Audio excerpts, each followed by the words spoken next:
There's so many weird things going on right now. I feel something is brewing and something's about to explode.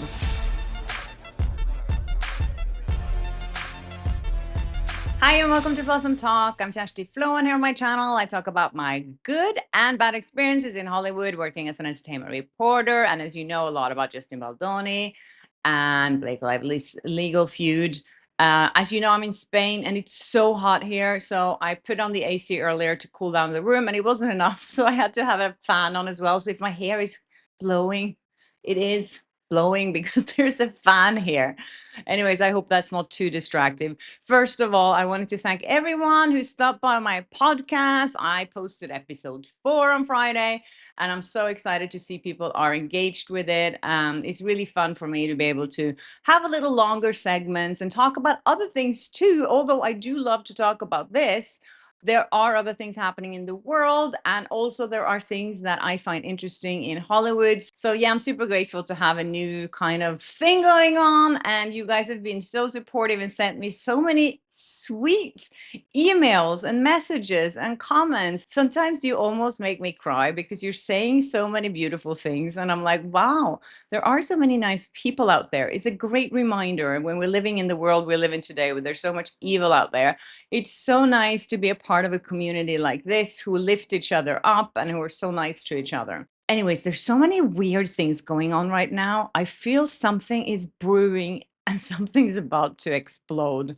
As you know, on the 23rd, which is Monday this week, Brian Friedman is filing his amended complaint against Blake Lively and Ryan Reynolds. And he's also deposing Blake Lively. So there are two things that I wanted to talk about in this episode that could potentially change up the whole narrative and the whole scenario. One of the things is in a video that was sent to me by a lot of you guys. Thank you so much for doing that. This is something that Perez Hilton posted yesterday. He found an interview with Megan Twohey. Remember the journalist who wrote "We Can Bury Anyone Inside a Hollywood Smear Machine," the big fat New York Times expose about the alleged smear campaign against Blake Lively and how traumatized she was for all the SH that was going on the set of It Ends With Us. Well, in this new interview, and there's also audio there. So the thing is, Megan Twohey can never say that I didn't say those things or those my words were twisted, because there is audio also supporting what she's saying here. The reporter here is asking Megan Twohey, and it's not just the mechanics of how this machine operates, but also that it sprang from an allegation of SH. And is entirely grounded in a gender imbalanced on set, Blake Lively alleges. So he's asking basically Megan Twohey to explain this. And then Twohey says, yeah, that's exactly right. And she told me, referring to Blake Lively, that Blake Lively told her something, which is pretty new information here, because New York Times never said that they actually interviewed Blake Lively for that story, which makes the story less reliable, because they said that they only based their reporting on the CRD complaint. But Twohey here actually admitted that Blake Lively was a source for the article, and that could change Justin Baldoni's legal claim against them for defamation. Now that claim is already dismissed, so this information came out a little too late. Well, this gives Justin Baldoni's legal team new arguments that New York Times article wasn't just based on facts from the CRD complaint. It was also influenced by Blake Lively's narrative. They never revealed anywhere that they actually based part of that article on interviews that they did with Blake Lively. There are no quotes from Blake Lively in the story. There's only a statement, a short statement from her, but there's nothing in that article that reveals that they actually spoke to her. So that's one thing. And then Megan Twohey continues to say, yeah, that's exactly right. And she told me, like, listen, this was actually not the worst that I've experienced in Hollywood. I've actually experienced far worse misconduct, Blake Lively said. But then She didn't choose to report it. She didn't choose to sue that person. So it wasn't that bad then. And then she's quoting Blake Lively here saying, you know, I spoke up because I wanted to address it. And I thought that I had, and I never had any intention of discussing this or going public with my accusations. So Blake Lively is saying here that she never has had plans to go public with her accusations against Justin Baldoni, and it wasn't really that bad.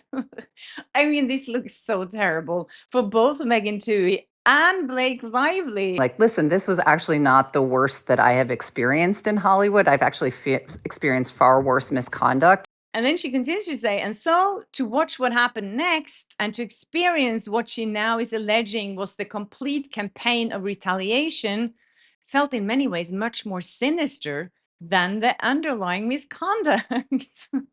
So they're saying that this misconduct wasn't really that bad. The smear campaign was much worse. And they still haven't even been able to prove that there was a smear campaign. And we know it was no smear campaign. So basically, what she's saying here is what Blake Lively did to herself by behaving the way she did is much more, is much worse than what she's accusing Justin Baldoni of doing to her. I mean, isn't that quite interesting? She should really sue herself. What was so remarkable here was it was a very largely undetectable campaign that was waged to manipulate social media and other aspects of the information that people are consuming and participating in online. And since we published this story and since her complaint was filed, so many people have come out and said, oh my goodness, I was actually influenced by this campaign. Anyways, this is so bad for both Blake Lively and the New York Times and Megan Twohey. Terrible, terrible. Maybe, I don't know how this works legally, if he could put this information in front of the judge and say, here we have more evidence. Okay, so here's another story that really made me think something is going on behind the scenes that we don't know about. Remember, I think it was 2 weeks ago or something now. Remember the reporter from the Daily Mail? His name was James Vitushka. And he was dragged into this because he had conversations with Leslie Sloan, Blake Lively's publicist. And Justin Baldoni's team used those text messages or that communication in Justin Baldoni's lawsuit against Blake Lively, where he insinuated that Leslie Sloan he had a conversation with her and she wanted to write stories or whatever, and she had referred to what happened to Blake Lively as SA, which is much more serious than SH. And then afterwards he did a sworn statement to the judge saying that it was kind of all a misunderstanding and he didn't mean to use those words. And he said that Leslie Sloan never said those things to him. So it all seemed a little weird to me. Why would he, as a seasoned journalist for Daily Mail, make such a big mistake and be so clumsy about it? I'm like, so on Friday, this Daily Mail reporter sent a letter to the judge and said that I don't want to work with these lawyers anymore, or they don't want to work with him. He didn't say a reason why he let go of the 3 attorneys that he had working on this case for him, which is to me like so weird. Why would he? He's a third party person here. He's just kind of a witness. Why did he even need to have a lawyer?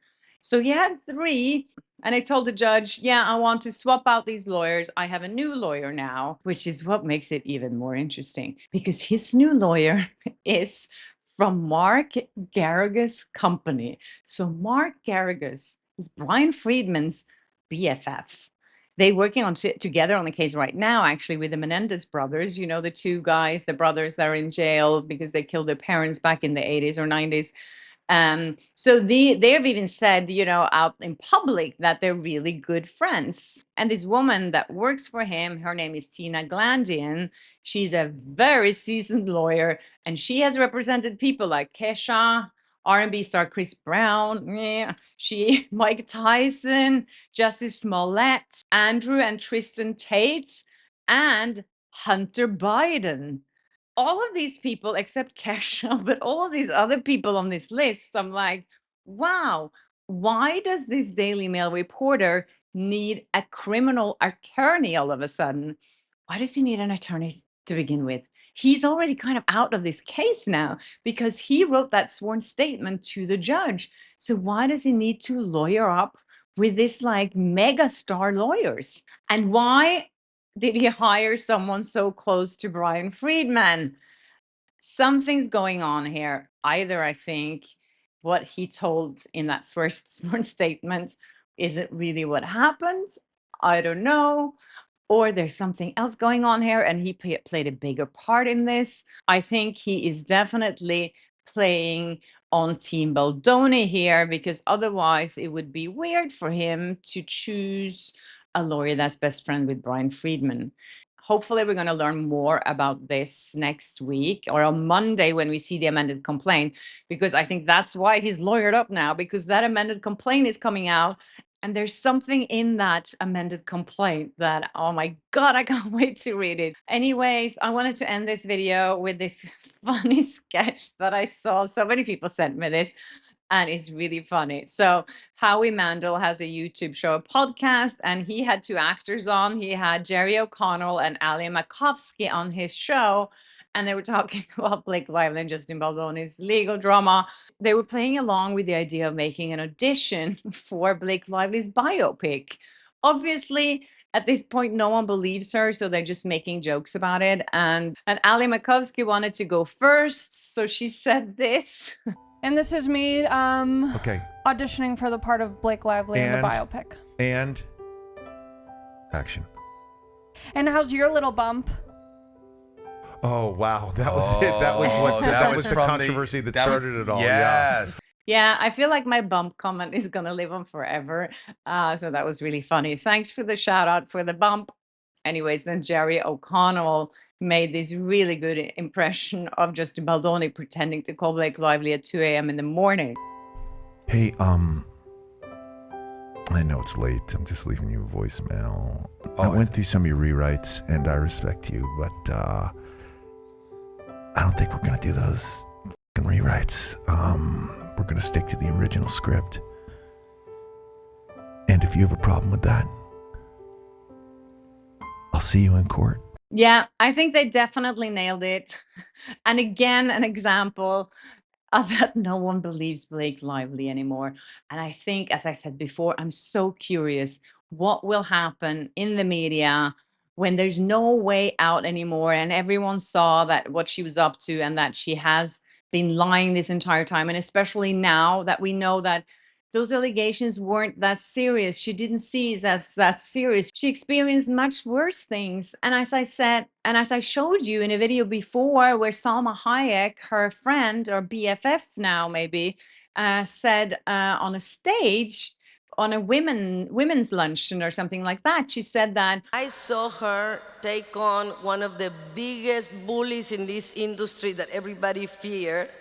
She was like, bring it on, baby. What's your problem? I think she was referring to Oliver Stone because they've been working together, and so probably Salma Hayek saw Oliver Stone. I said before maybe it was Harvey Weinstein, but I think maybe it was Oliver Stone. He's also known to be a bully. But at that point she was young. This happened to her, and she stood up against the bully, but she couldn't stand up against Justin Baldoni. And now we know that it wasn't even a big deal.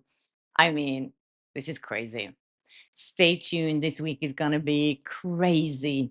All right. Thank you guys so much for watching. I really hope you enjoyed this episode. And if you haven't yet, please subscribe and hit the notification bell so you don't miss an episode of Blossom Talk. And please send me more tips. I love it. You guys are amazing. Oscar says hi back here. He's taking a nap again. That's what he does most of the time. So yeah, see you guys soon. Bye.